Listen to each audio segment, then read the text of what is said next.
I want you guys to imagine yourself in 10 years. Who will you be? What will you be doing? And why? The person you'll be in 10 years will be determined by your actions, thoughts, choices, and experiences. You have the opportunity to determine your future, be in the pilot seat, and design your future self. The person I am today is a result of my experiences, my thoughts, my actions, my choices. I'm going to tell you about when I was 12 years old, what had happened in my life that has shaped me into who I am today. So 10 years ago, I was living with my mother and my older brother in a 2-bedroom apartment. My brother had been experiencing some depression and anxiety, and so he began seeking care. He went to go see our family doctor and a couple care specialists. And per usual in this country, he got a whole suite of medications from his different providers. However, they weren't really helping him. It's common with mental health conditions that a lot of medications don't address the root cause of a mental health challenge. So he was taking these concoctions as usual, and one day he picked up his prescribed medications as usual, business as usual. A couple days later, the pharmacy called to warn him, like, hey, probably shouldn't be taking those medications, might be a harmful interaction. The trouble was they were 2 days too late, and my brother had already died from that prescription drug interaction. This was frustrating. I was devastated. I was out of my mind, depressed for a long time. I had hit rock bottom in grief, and I stayed there for a really long time.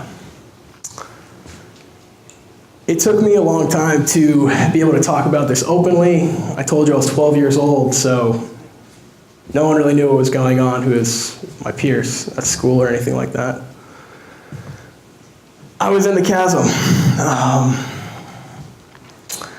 But you know what?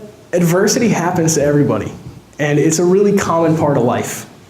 So I recognize that, and I recognize things could have been much worse. I could have had 0 years with my brother. I think what made it so difficult is that he was just erased from the face of the earth without warning. This was the first time that I had experienced adversity in my life.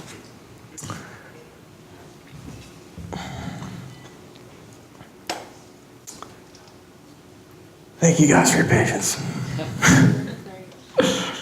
But anyway, I promise you that there's light at the end of the tunnel if you persist in existence, which is the definition of tenacity. Title of the talk, Harness the Power of Tenacity. Take the next step. So for me, I found fitness, nutrition, meditation, and mindfulness to help me through my struggles. Thank you. At 13 years old, 14 years old, I began becoming really fit. I was that kid who was just weirdly in shape at that age. Everyone was like, "Wow, are you taking steroids?" Like, basketball team, my friends' parents are like, "What do you do? Like, what is this?" Yeah, I was accused of taking steroids many times, and I have never. But yeah, anyway, I was at my wit's end, and just with these positive coping skills, a supportive community, I was able to get back on my feet and take the next step for wellness and recovery.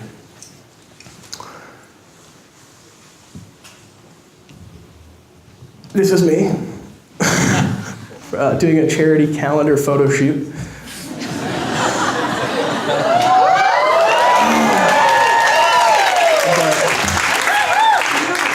That's not why I'm here. That was just for fun. Anyway, this is why I'm here. When I was in college, I got to college when I was 17, and I quickly found a community around innovation, creativity, and entrepreneurship. I co-founded a student organization to foster interdisciplinary collaboration. We engage hundreds of students, faculty, local community members. You can see a few entrepreneurs winning big checks up there. I used to have a man bun, so that is me down there. Anyway, this has all led from this really tragic story of this damaged child to someone who's persisted and said, no, I'm not going to lose. I think I'm going to still try to win. And it's led to this lived experience really fueling the founding of my company, NextStep Health Tech. And we've just recently released a mobile health application. If you have an Android, you can download it, Hey NextStep. But we're having a lot of opportunities. The government, state governments are supportive. I was just recently at Brown Medical School giving a seminar on how we can benefit post-acute emergency room patients to find the next level of care. This, I hope, will be a big step for people who are facing depression, anxiety, and related mental health conditions. And I have to say, this has been a really tough journey for me, and it's been really tough for me on stage, as you can probably tell. But I appreciate everybody being here with me, and yeah. How might we all take the next step for health, for ourselves, and our communities? And to that.